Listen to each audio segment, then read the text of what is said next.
My name is Jason Augustine, formerly known aka Jason Oke, District Board Chief for Signatuk District 6. We're having a little press conference here due to the RCMP violating our treaties. As of October 17th, what happened there when they raided us, viciously raided us under the Treaty Act, we were protecting our Mother Earth. We are the Warrior Society Peacekeepers. We were there for our Mother Earth as a peaceful demonstration that we were doing. We were there peacefully when the RCMP came up and raided us. They violated every treaty that there was, and now we're here in court trying to get our treaties going again. As you can see, I'm standing right beside my lawyer, and there's some concern. I think I'll talk a little bit more about some of the behavior or the treatment that we saw both on October 17th and later. I think people should be concerned about the fact that there was an enormous amount of violence, and the RCMP does have the ability to get out its narrative by media releases and press releases, and unfortunately the people that were there don't have the same opportunity. I think regular people in New Brunswick would be very concerned by the level of violence that was used. I think it's really easy to point to things that might have occurred later, such as burning of vehicles and other things, which happened 4 or 5 hours after the arrest of these individuals, and say that the conduct of the RCMP at that time was legitimate as a result of the things that happened later. But I think if people really saw what happened, they would be greatly concerned. And the treatment that some of these people have had since being in detention is also a great concern. They don't have access to their lawyers. They're not able to return phone calls. They don't have access to family members. They're not having visitors. Some of them still don't have any personal hygiene products, and it's been 2 or 3 weeks since they've been in detention. And I think regular people would have a real problem with people being treated that way in society. I'm just going to say a few words. I agree with what Alice is saying. What my people are facing in there is unbelievable. I also want to say that when I started this journey on June 5th, I started as a protester, and then I became a mediator. So I was a mediator for the Warriors until about a week before the raid. Why I was removed, I have not yet to be told. But I have to say that the service or what we're getting here is it's unbelievable. It's something that I didn't think that the justice system would do that for people. And hearing more stories of what they went through while they were incarcerated, it's not right. This is not Canada. This is not New Brunswick. And it's time, I think, that the people in New Brunswick step up and say that enough is enough. We cannot be treating people like this anymore. It doesn't matter if they're red, white, yellow, or black. We're all human beings, and everybody has a right. Quelques mots en français, Madame Lénard. Je pense qu'on a certaines inquiétudes. Depuis le 17 octobre, on a vu certaines choses à la télévision et entre autres à la radio. Ce sont des inquiétudes, je pense, légitimes de la part des citoyens face à ce qu'on a vu de la part de la GRC. Jusqu'à présent, la GRC et autres ont pu sortir un peu leur histoire à travers de commentaires dans les médias. Et on essaye aussi de démontrer que peut-être le niveau de violence qui a été démontré au niveau des arrestations aurait été acceptable vu certaines choses qu'on prétend avoir eu lieu plus tard dans la journée du 17 octobre, entre autres le feu qui a été mis à certaines voitures. Mais si on voit que, par exemple, ces feux-là ont été mis 4 ou 5 heures après les arrestations des personnes qui étaient là, les manifestants, il est difficile, je crois, de supporter le niveau de violence qu'on a eu de la part de la GRC plus tôt dans le matin. Aussi, on a des inquiétudes pour le traitement que les détenus ont eu depuis qu'ils sont en détention. Entre autres, ils n'ont pas accès au téléphone. Ils ont été mis en ségrégation depuis. Ils n'ont pas accès à des programmes ni téléphoner leur avocat.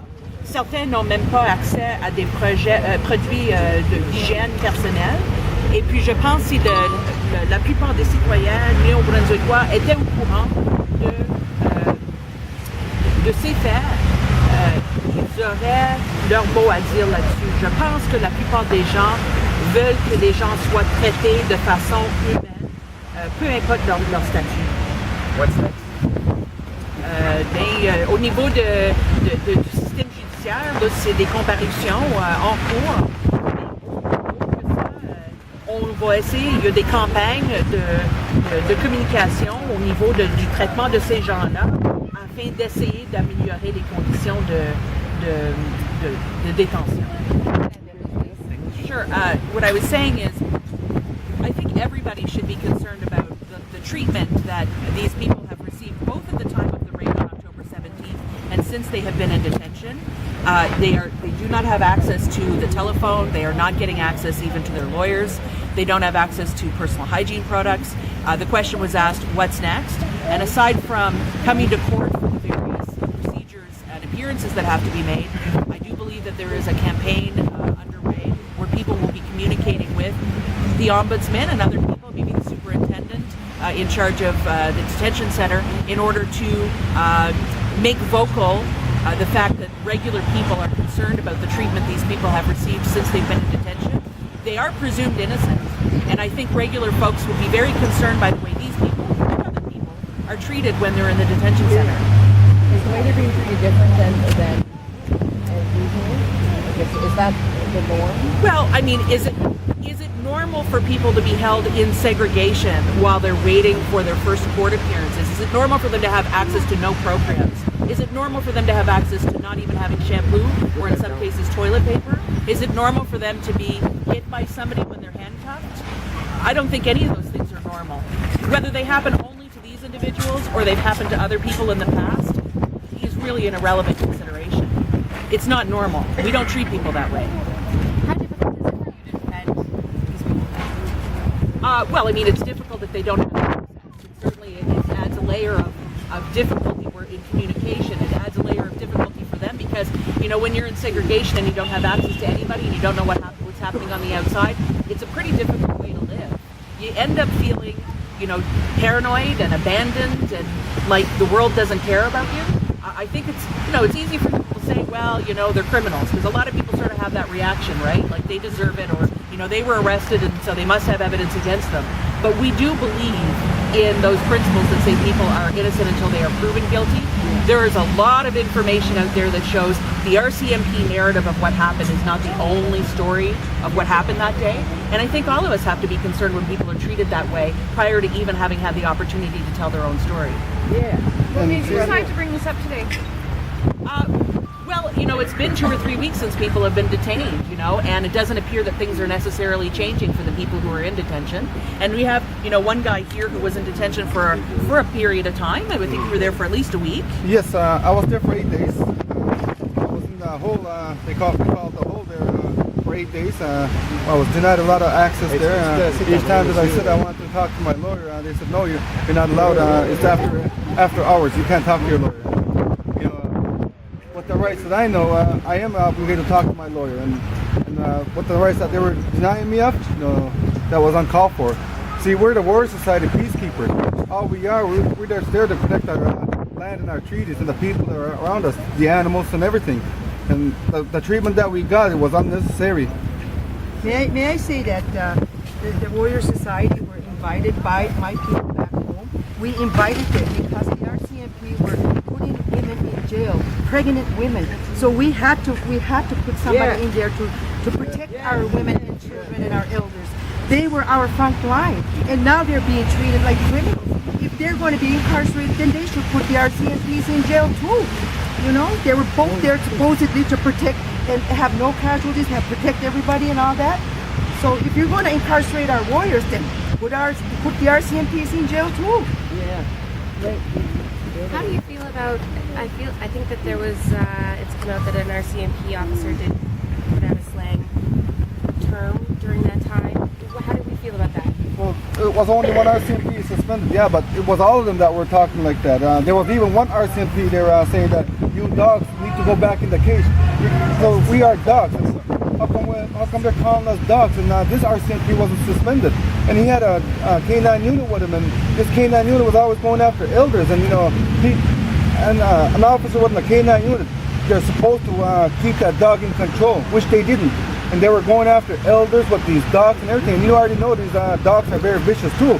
And then for them calling us dogs, and this RCMP not being suspended, it's I think it's only one. I think they're trying to do this suspension thing so that they can public will see, but it was all the RCMPs. I think all of them should be suspended, not just one. What do you think of the weapons they put on display? What are your thoughts on the weapons they say they claim from the encampment? As Jason stated, they're peacekeepers. They're there to keep peace. There was no weapons to be involved, nothing like that. There was a lot of negotiations happening since June. In fact, there was a peaceful resolution in the end of July, and then in August again we started the negotiations. They were going on peacefully. It was agreed upon that there would be no weapons on both sides. So my understanding is that there was a lot of negotiation taking place even up until the night before October 17th, and that there were certain representations made by the RCMP. And this is something that, I mean, if you talk to people who were at the location, they will tell you that there were representations made. There were people who were tasked with the job of being RCMP negotiators, some of whom were actually First Nations people as well. And so there were negotiations happening all the way along, and so it's hard to figure out how it ended up the way it was. So, I understand that the RCMP brought tobacco to you guys the day before the raid. Can you just explain the significance of tobacco and exactly how did that make you feel knowing that they came in the next day after presenting you guys with a gift of tobacco? Yes, there was two Aboriginal RCMPs that came up with tobacco wrapped in red felt. And when an RCMP presents a tobacco under red felt, presented that means it's peace. So we all indicated that it was peace, and from now on it's going to be peace. And then that morning when they raided us, we had they broke the peace treaty again. Like in past history, they've been always breaking peace treaties, and our treaty rights that we have. So when they broke the treaty, that means we were already getting screwed. Going back to the gas issue, though, you're looking ahead tomorrow. There's a reclamation of the land. Are you going to be there? I'm with my family. Put it that way. My family means more to me.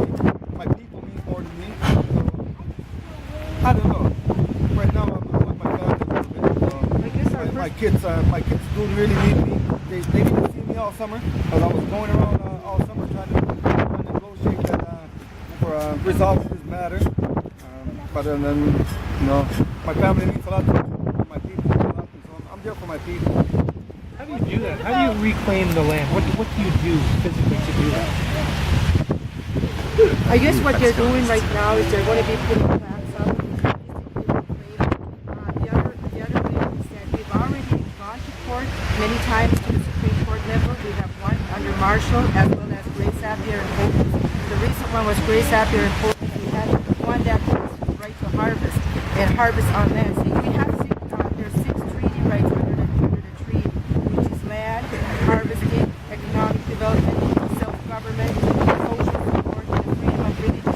And you have to understand that these are peace and friendship treaties. They're not monetary treaties, and they were signed as peace. And you can't say that because during a loss of a battle, because one of the facts that comes out very strongly is the fact of freedom of religion. Today in Canada we have Roman Catholics because of if it wasn't for those treaties, Roman Catholics would be in Canada today. What do you think about whenever you talk? I think that's a difficult question to answer. For anybody who isn't a lawyer, I think sometimes the judicial system can be sort of a labyrinth that's difficult to understand. The lawyers are doing their jobs essentially, and I think that process has to work its way out. Time seems to slow down sometimes inside a courtroom, and that can be frustrating for people. But you have to trust that the people who are in there are doing the job that needs to be done, and then you'll end up seeing the result when that's finished, when that work is done.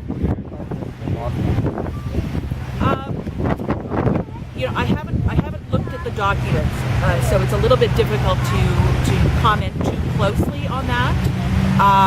But it is a mechanism, it is a method that sometimes has the effect of making regular people feel like even if they don't support shale gas exploration or fracking, or they have great opposition to it, they might be more reluctant to go out even to bang a pot in front of City Hall because they would be worried that somebody would sue them and take their house away from them.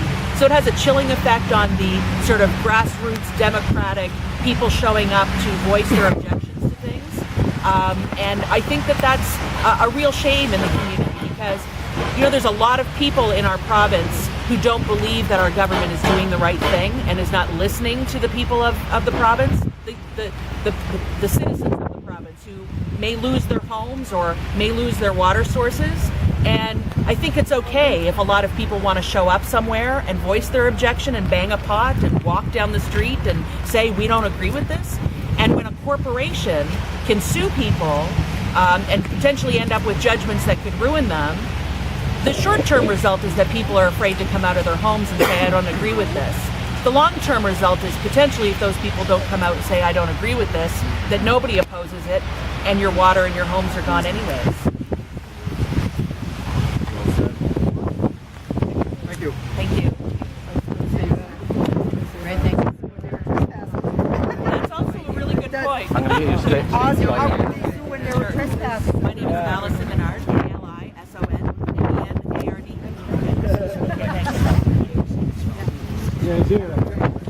Excuse-moi. Je m'excuse, je sais que tu m'avais demandé en français, puis l'autre a commencé à répondre. And she's the former chief of Moncton, the first elected woman in that position. And then Jason A. Augustine, Augustine, and he is the district board chief of Scenic District. And he is a member of the board society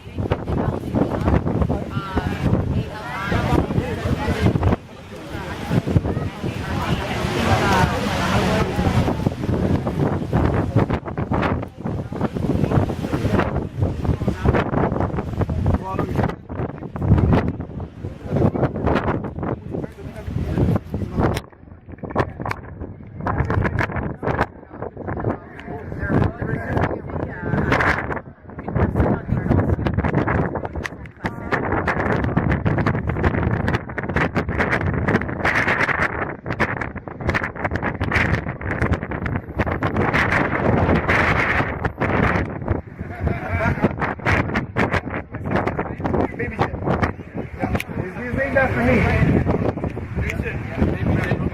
Yeah. No,